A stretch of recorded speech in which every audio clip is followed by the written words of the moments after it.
He's as handsome as any movie star. His timing and rhythm would make Fred Astaire envious. Women want to be near him. Every man wants to be his friend. He's one of the great world-class gentlemen, and among the handful of brilliant players practicing his craft on the world's championship stages. Meet Fred Couples tonight on Golf Talk Live.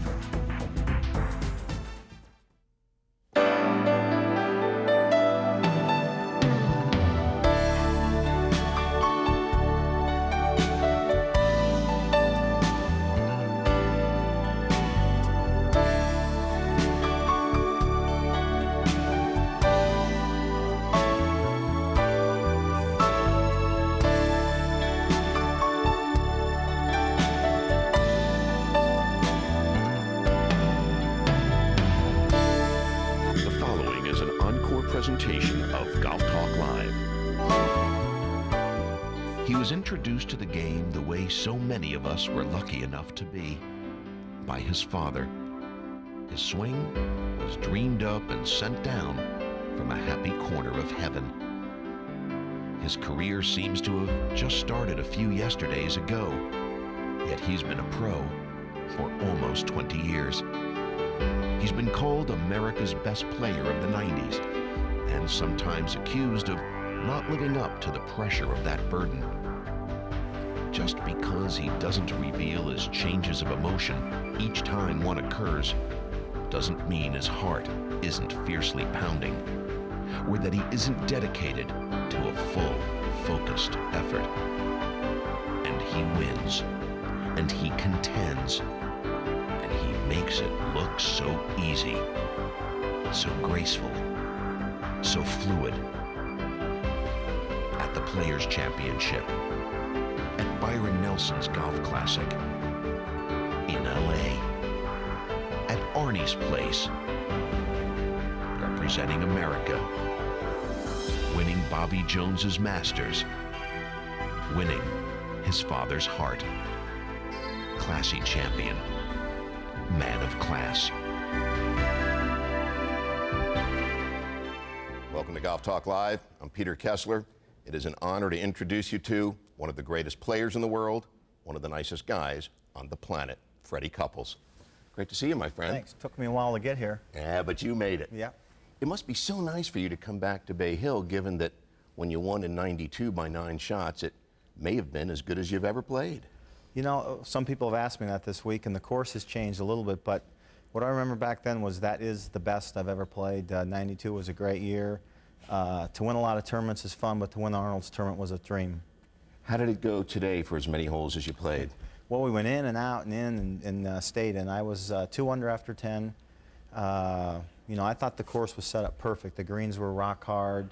I didn't think too many low scores would be shot, and then the rains came, and now it's back to a typical event where it's going to be a little easier. But Bay Hill is always a tough course, and for me, I just need to keep it in play tomorrow. I thought that Arnold had a special connection with the man upstairs. I can't believe he allowed it to rain. Well, and not only is it raining, it's pouring. You know, I felt pretty good. A lot of times when I go in, and we've done it this year quite a few times, I haven't played that much, but to stop and start is pretty difficult for me, and my back did all right. So I'm looking forward to seeing if I can play a lot of holes tomorrow. One of the similarities between you and Arnold, I know that he loves the attention and you like it a little bit less, but one of the things that you really do have in common is neither one of you thinks of himself as a particularly big deal. That's true of you, isn't it? Well, if that's the similarity we have, then that might be the only thing. You know, I watch a lot of people. I'm more of a watcher. When I go through airports, I look to see what people are doing. When I got on tour, just like I think it's Matt was talking about earlier in the segment, just standing around looking. And I remember watching Arnold, and every time he spoke, I checked out what he had to say. A lot with Lee Trevino too, and obviously Ray Floyd. But I think Arnold sometimes couldn't care less about what he's doing. He's a great player, and I think you can see that when he still supports the senior tour and still plays. He still plays a couple of our events, and I think that really is what he's all about. A score is not that important to him. He's done it all.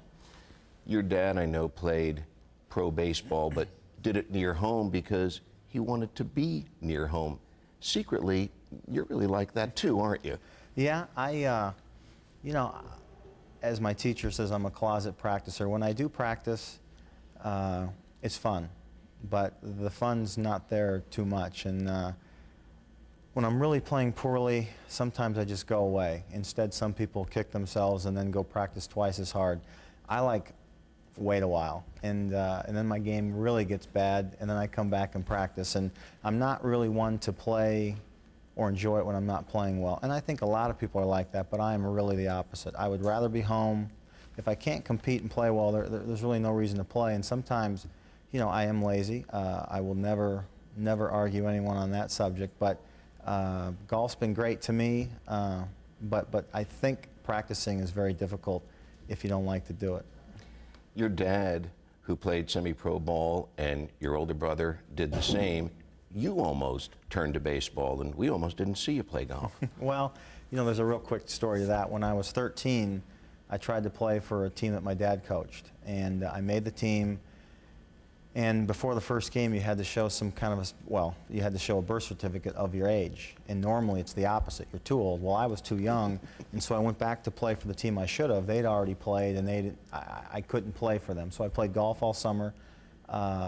And really played soccer and golf till I was 16 or 17, and obviously college, and stuck with golf. I think I figured out the source of why you don't like to speak on the phone. When your dad got a call from you when you had gone out to the Queen Mary Open in between your junior and senior year at college, and there were no more amateur spots, and you said, well, could I play as a pro? And they said, if you say you're one, you do. And then, of course, you played great. You won a bunch of money. You called your dad, and he hung up on you? Basically, yeah. And you know, there's a great story that Mark O'Mara had just turned pro that week too, and so I called him up and I said, Dad, you know, I just finished a shot ahead of Mark O'Mara, and before I could tell him, I think I made $2,800. He had hung up, and I called back and talked to my mom and explained it to her, and I didn't want to go back to school. I'd done it 3 years. We had great guys on the team. Jim Nance was there, Blaine McAllister, John Horn, Ray Barr. It was a lot of fun, but I was not into the school part. I loved golf, played every day, but the schooling just seemed, I just fell so far behind that I just didn't feel like doing it one more year, and the Queen Mary was there, so I turned pro. Nance was a great influence, wasn't he, in college? I mean, he had it together then, right? He actually showed up for class and did the things that you're supposed to do, and was actually kind of a big brother figure. Kept you a little nudge towards center, didn't he? I think same age, but a big brother figure. We laugh very hard about it now. And back then, our coach used to say he'd be the, not next president, but he would one day be president, and some of us would be great tour players, which a lot of people out of Houston have come out of there. But what Jimmy did was took care of us and made sure we went to class. Whether we got good grades or not once we got there wasn't up to him, but he made sure we got out of there. And a lot of times, I think more of not being a golfer was more fun to have him there, you know, not as really as a big brother, but someone to say, hey, you need to do this. And he still does it today. He still tells me kind of what to do and how to do it. How did he handle the unfair criticism where he got blamed for everything from the time difference between here and Japan to the snowfall, which had really not happened to him before? How did he react to that? Well, you know, there's that phone thing again. I never picked it up to call him up and ask him. I've left him alone, you know, and I'm kind of one, again, take the easy way out, but if you do call him up, it's like, you know, what do you say? You can't say, hey, what's going on, because he knows you're calling. I mean, I never call anyone, so it's going to be, you know, here we go again, I got to explain this thing that happened with the Olympics. And so when I bump into him, I think it'll be easier.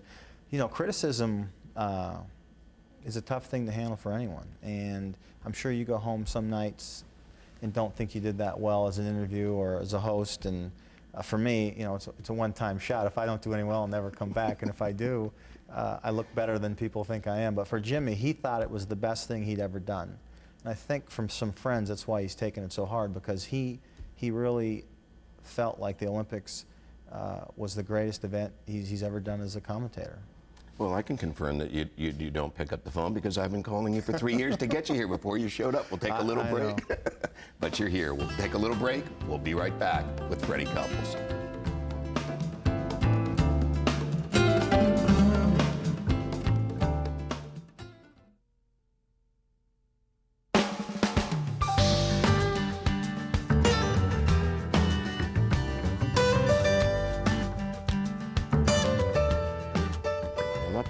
longer, this phone thing, but I know that when you used to check in at home from tour, your dad would say to you, well, you know, you could play a little bit more golf. And of course, with his cancer and his passing at the end of last year, he may get his wish now in calendar year '98. You know, he was a bright guy. He knew my game in a choice, very few words, and a lot of times I'd won tournaments and called up there, and it was basically didn't have, you know, it wasn't that big of a deal, which I loved. You know, unfortunately, I didn't like talking. I don't like talking to not so many people, but even my parents that much. I just don't have a lot to say. But as far as what he would say is, you need to play more. You know, get out there and play. I want to see. I want to have something to do when I wake up and see the paper. So I'm going to try and play more. It's not going to be a whole lot more. It's just going to be hopefully better scheduled. I can't play 3 or 4 tournaments in a row anymore, so it's very difficult to really get in this huge rhythm like I used to. And then when I go home, I don't play that much, which is my choice, which is not very smart. Then when I come back, it takes me a week or so to get going, and this week I brought my teacher Paul in, so I've had 3 great days of practice, and I think it's paid off. And then you get excited about it, and then hopefully that excitement will tend to run a few weeks in a row. But I can still win. It's just frustrating because I'm not the player I used to be, and a lot of that is my choice, and a lot is I really have a tough time testing my back. When you say a lot of that's your choice, what are you deciding not to do to find the greatest game that you've got inside you? Well, I think a lot of things. You know, I get on a program and I work, for me, fairly hard. I don't, you know, Greg Norman is extremely a hard worker. He's in great shape. He's had some back problems. I don't consider them to be like mine. My therapist has seen him a little too. And for me, I get a little down or disappointed when my back flares up, and then I kind of go the opposite, where I think maybe if I don't do a whole lot, it'll tone down. So it really weighs on how I feel. There are a lot of times I still think I can hit a driver off the fairway and go at a par 5 and end up toe hooking it in the rough 100 yards short of the green. Just so many things that happen. But getting back to the point is, you know, golf is, you get everything you can out of it by how you play. And I think sometimes I sit back and think I'm still as good as I was by not practicing a whole lot, whereas Paul would tell you that, you know, 6 or 7 years ago, when I made a decision to get better, I practiced pretty hard, and I really enjoyed it because I think I won some tournaments and had a great stretch of years. I wonder if your sense of family distracts you a little bit too. I know that you have a strong sense of family, and with your mom and dad both gone now, how important is it for you to feel that again, to have kids and to create a life that's quiet, away from the atmosphere that you could take or leave except for the golf part of it? Well, I think the greatest, you know, thing that's happened for me is I have a new girlfriend, Thais, who I've known for a year now, and she has 2 great kids, a 5- and 7-year-old. And in that time, going through what happened with my dad was easier knowing her and being with someone. On the flip side, the hardest thing really is now, sometimes I tend to pick up the phone and call my dad, and then I catch myself, you know, he's not there. So there's a family thing.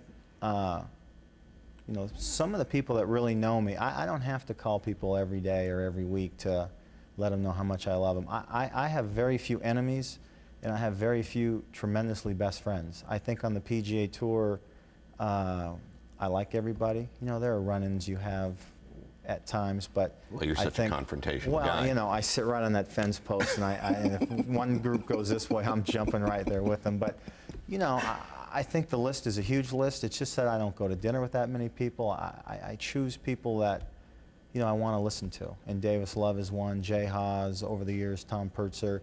Ray Floyd is a great mentor for me, but I really didn't do much with him. I played some practice rounds with him, but off the course, you know, I stayed with he and Maria a few times at Doral, but, you know, he does his thing, and there's a big age gap too. Not that big, but a big age gap. But I think, I don't like using the word friend too loosely. I mean, I think there are people that are your friends, and there are people that you like to be around. And of course, Ray's the fellow who said to you, you don't have to congratulate the other team every time a guy hits a great shot, right? Yeah, you can be a little tougher than that. I think enough of, you know, great shot, nice shot. The Ryder Cup, playing with him was, I actually think about it a lot. He is as much of a competitor as I've ever been around, and I think I learned just enough that when I do go play and get going, not against my competitors, but against the course. If I get 4 under, I want to get 5 and then 6 and 7. A lot of that has to do from him. The rest of us want to do that too. We just don't know how. Let's go ahead and talk to Grant in Las Vegas. How are you, Grant? Hi, how are you guys doing? We're doing terrific. It's a tremendous honor to get a chance to talk to you. That's to you. Okay, how are you doing, Grant? I don't know. Everyone talks to him, so fire away. That's some laugh. Humor. Where'd you get that laugh? Listen, Fred, I've got a question for you about your college experience. You know, when you were going through that time there in Texas and going through the college ranks, how did you think that it separated you to allow yourself to progress onto the PGA Tour versus some of the other great players that you're around at that time? Well, how old are you? How old are you, Grant? I'm 33. Okay, I thought maybe you were like a junior in college trying to figure out what to do way here. Past that. Well, for me, I'm just looking more towards your. I feel like it's a mental aspect, and that's why I was querying, because you know, in the future I plan on having my own kids, and I'd like to develop, you know, positive mental attitude. You know, I went to college because I wanted to be a great golfer. Dave Williams was at Houston. I think the biggest thing for me was going to a school that I thought was best. They had just won the NCAA, and there were a lot of guys that had graduated. So I got in and played as a freshman. And because I played as a freshman, sophomore, and junior, I felt by that time I had done a lot and I was ready to go. And I don't think it's a wise move for some people. I wasn't that great a player at the time, but I knew I could play, and I got on the PGA Tour, and it happened so quickly that once I turned pro, I qualified for the tour 2 months later, and then came out and kept my card the first year, and things have taken off from then. So it sounds like the advice is follow your dream. Well, I think so. I mean, you know, mental part, you're talking to the wrong guy. I do everything by instinct. I play golf. I don't get into the mental part of golf. I try and hit the ball as best I can, and I don't worry about a whole lot of things. So for some kids that think, gee, should I stay in school or should I go? It was the weight was never on staying in school. It was going, and I never looked back. You know, it's funny. People have said, kind of in criticism of you on the golf course, that you always maintain a fairly even disposition. But it's funny who admires it. Nick Faldo, for example, has said that he's learned a lot about how to shrug off bad shots from watching you do it, that you can leave a double bogey, keep an even emotional keel, go to the next hole, and you've got a good chance for a birdie. You know, and that's kind of weird to answer that quickly, is when I play with Nick Faldo, I really get geared up to play with him because he's such a great player, but he's got a different game than a Greg Norman or a Phil Mickelson. It's, you know, I don't want to say he plods along, but he hits 2 irons as good as he hits wedges, and not many players do that. When I do get paired with him, I look at the opposite. I look at what a great mechanic of the game of golf he is compared to me. I blast it, and I go through stretches where Nick, basically, he's always right there every round. He's got an amazing game. You make it sound like you're a 15 handicapper. Well, you know, I'm not a 15, but I can be close to that at times. We're going to take a little break. We'll be right back.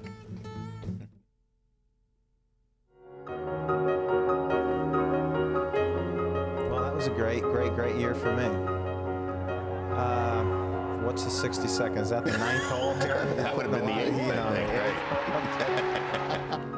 right? Here's the 9th. I think this was the only birdie that day. I know Ken Venturi told me that. Just a huge putt going into the back 9, and you know, that was a big day.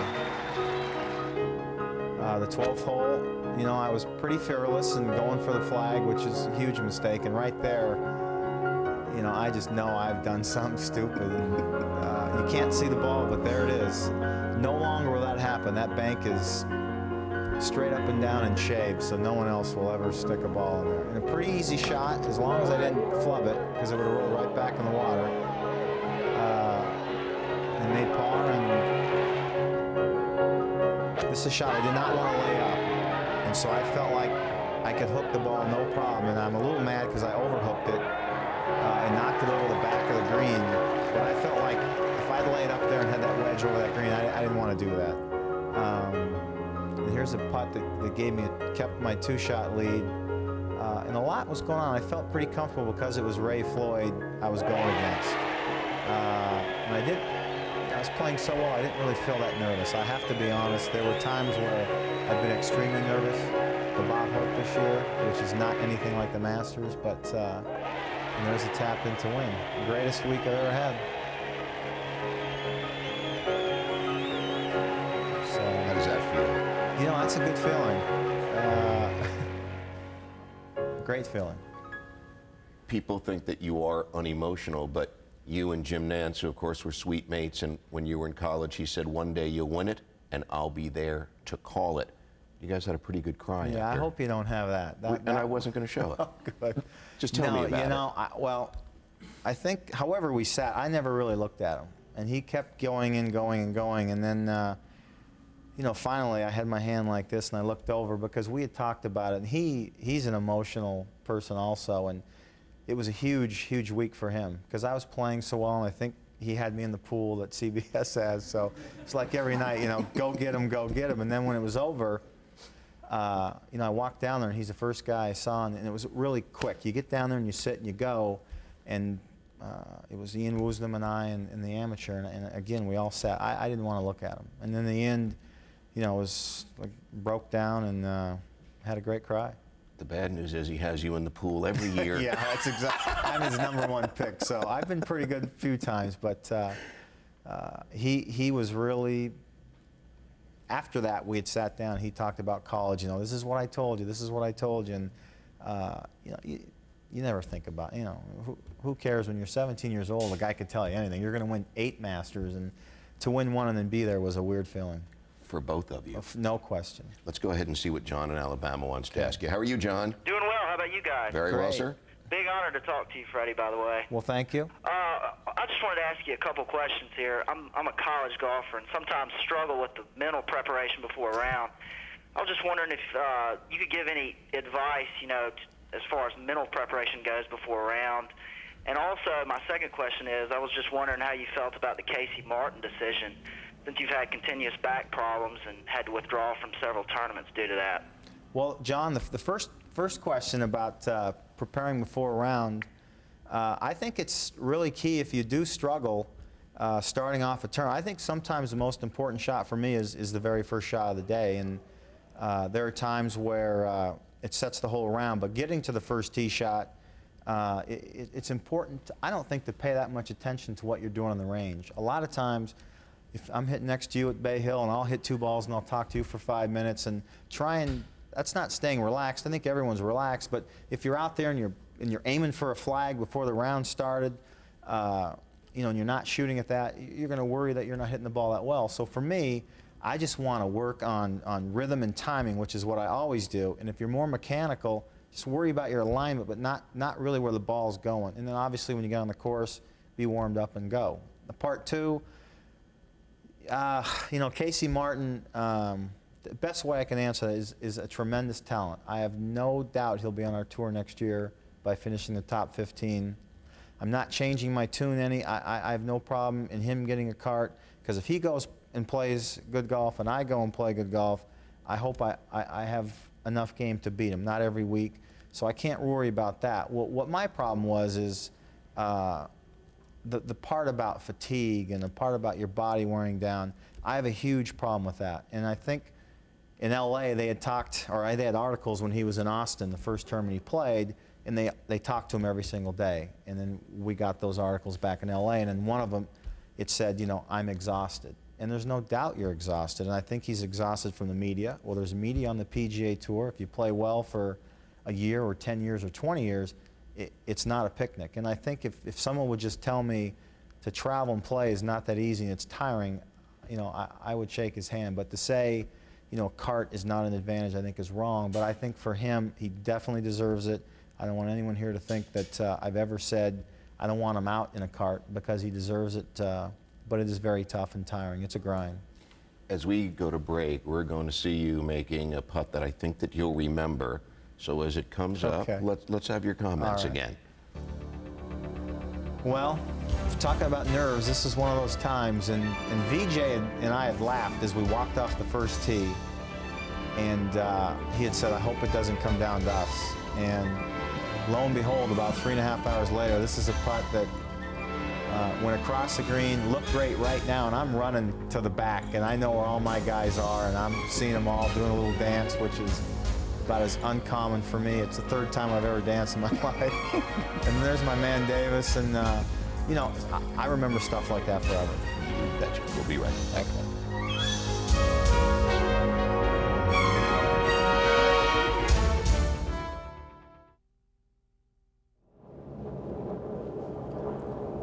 Now you've got the 2-iron at Jacksonville or TPC a couple years ago. You know, pretty easy shot for me. I'm just trying to aim it in the middle of the green, and the pin's semi-front right and faded in there. I am 7 under at the time, so I haven't done much wrong. And I start getting this thing cutting, and I'm in a little bit of trouble right about here, and then another good break. You know, you got to get those once every 18 years. And I've had 2. But, you know, I'm shaking my head thinking that's stupid. I think Colin Montgomery and Tommy Tolles are right there, and you know, it's a par 5, and then I have this putt, a fairly simple putt, and it looks great again right here, and Scott Gump and I are thinking it's in and it goes in. So that clinched it as long as I could play these next 2 holes, and here I'm not even, like Augusta, now I'm not even looking at the pin, I'm looking right at the middle of the green, and good swing. I hit it right where I was looking, which is 30 feet left to the hole. And if I could have caught a slope like the one I made last year, that would have been very close. But I'm a little disappointed that it didn't. And then now I have this downhill putt that I am just basically lagging. Just tapping it, and it's going and going and going. And, you know, it's breaking and goes right in the hole. So lots of people had a good time with that. Ray Floyd, you know, taught me a couple things. One was to get the people going crazy. I think Colin had said he backed off his shot on 16 and heard the roars. And then here, you know, again, I do things that I think I can do, and I'm aiming over the water and just trying to hit a big slice. I don't really like laying up as long as I have a swing, and I overcut it to the right, which is great, and get it up and down and make par, and I think win by 3 or 4 shots.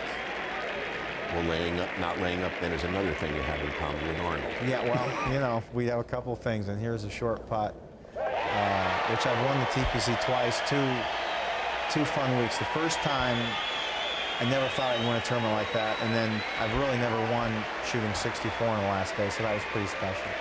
Which meant more, given that in '84 when you won, you were playing with arguably the 2 best players at the time, Watson and Seve Ballesteros, and beat everybody.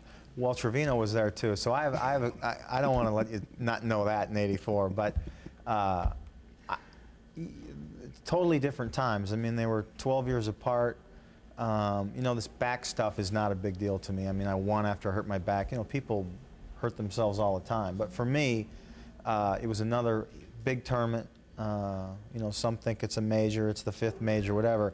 I like to win any tournaments, but when they're that big, it's a good feeling. And going down there, beating Colin, Tommy Tolles was a good feeling. 64 was a better feeling.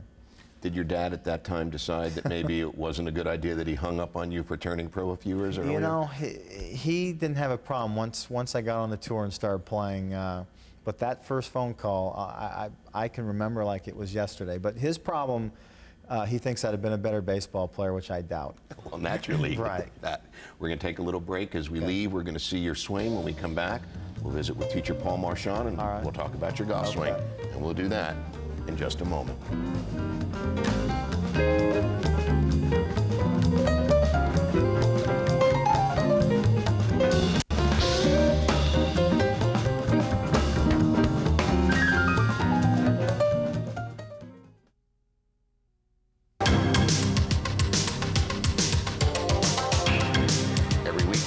Live, you have the opportunity to email a question to our guest, and the question for Freddie tonight is, Fred, you often seem as though you're relaxed when playing. Is this the way you really feel inside? No. Pretty simple no. I think being nervous is not that big a deal. I think I've heard lots of people say, Paul Azier, my hands were shaking when he won the Tournament of Champions a few years ago, or the Players Championship, the end of the year one, whatever it's called. And I get that way also, but you're so good that it takes over. Other times you're a nervous wreck and things happen that you don't really want to happen. Maybe a pull hook in the trees, or you hit a chip shot fat. But I think for me, the greatest thing I do is, I hope that I do, once that's over, I go to the next tournament and I try and get that out of my mind, just like if I win a tournament. But relaxed is how I feel. And then when the nitty-gritty comes, sometimes my game lets me down because I get a little nervous. How important to your education as a player and as a grown-up was the period from the '89 Ryder Cup, where you felt you had let everybody down when you actually had played pretty solid all day and it just happened to be a critical moment, but it was a really tough time, and then 2 years later in '91, you really played phenomenal, which makes me sort of think that those were the events that jump-started 1992 and the best year that you ever had. Well, you're exactly right. And I think in '86, I'd had my worst year on tour, and I hooked up with Paul, who I knew from school a long, long time, but started working with him. And my game got better in '87, '88, and I made the Ryder Cup team. I thought not that big a deal, I'm on the team. And then when I got there, and we were playing in Europe, and I felt like no one was on our side, and they were all rooting very hard against us. And it was not like it is today, where some Americans will go over there. But make a long story short, our captain was Ray Floyd, and we had Tom Watson and Curtis Strange and Cal Kvecki and King Green, and a list of great, great players. And when I had hit, although Christy O'Connor hit a 2-iron, I think like this, I had missed the green with a 9-iron. I had hit a great drive and basically choked. I mean, if he hadn't hit such a good shot, I think I'd have maneuvered a little better shot in there, but I didn't. And then after that, I just couldn't handle it for that whole night. And when I got back, and I think I realized, how much something affected me in golf. I mean, at that time, when you win or lose a tournament, you don't really care. You call your parents, or you call your wife, or you call someone, and they say, yeah, you'll get him next time. And this time, every time I looked at Ray Floyd, I just started, I lost it for you, I'm sorry, and all this. And it took a while, and that's when we became much better friends, and I learned a lot from him. But at that time, I knew that I wanted to be a better player. So when the 2 years passed and you had the chance to do it again. Right. Well, I had my partner, Ray Floyd, and I thrived on that. I felt much more comfortable. We got off to a great start, and Kiel was a very difficult course. But again, I was playing extremely well. I had just won the BC Open the week before, so I went up there, ready to go. And anytime I feel like I'm playing at my best, I have a ton of confidence. And when I'm not playing well, I still have that confidence, but I have this, like, no shot is going to be too difficult. And in the Ryder Cup, that's a great feeling to have, because every shot is difficult. Recreational players feel that way one day a year. Yeah. We're going to take a little break. We'll be right back and spend a few more minutes with Freddie Couples.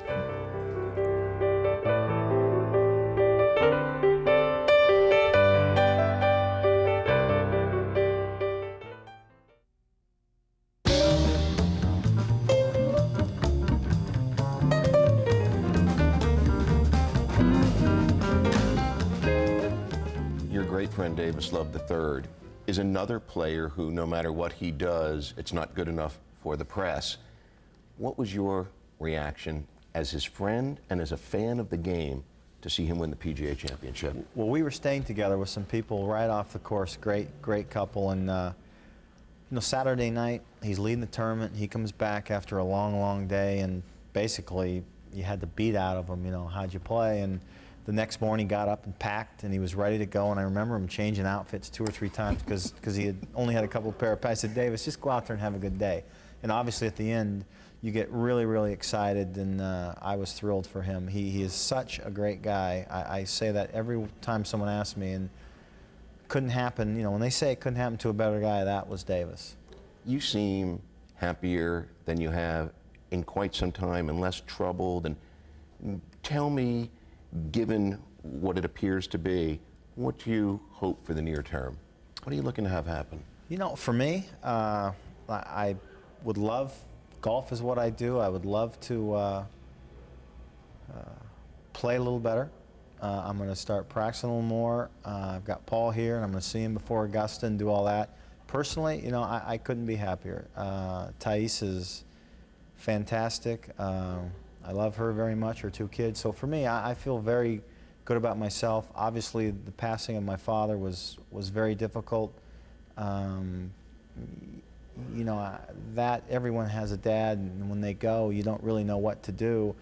And I honestly think for me, you know, I don't know how to put it. I was okay with it because I talked to him just a little bit, you know, about it. And he was very tough. And when I went up there the last couple times, you know, he was more, you know, can you move my arm, or, you know, very honoring, very difficult, because he'd had enough. And earlier in the year, sat down just a couple times, and we basically talked, you know, about golf and how excited he was for me. And I think he was comfortable because he knew his time was coming up. Well, he got to see you grow into a great champion, and you were a great son, and he had a long and happy life. Well, I appreciate it. I've been waiting to come on this show. It's taken me a long time. And not going to wait 3 years for the return Okay. engagement. All right. Thank you so much for being here. Thank you for being here. We'll see you very soon on Golf Talk Live. Good night, everybody.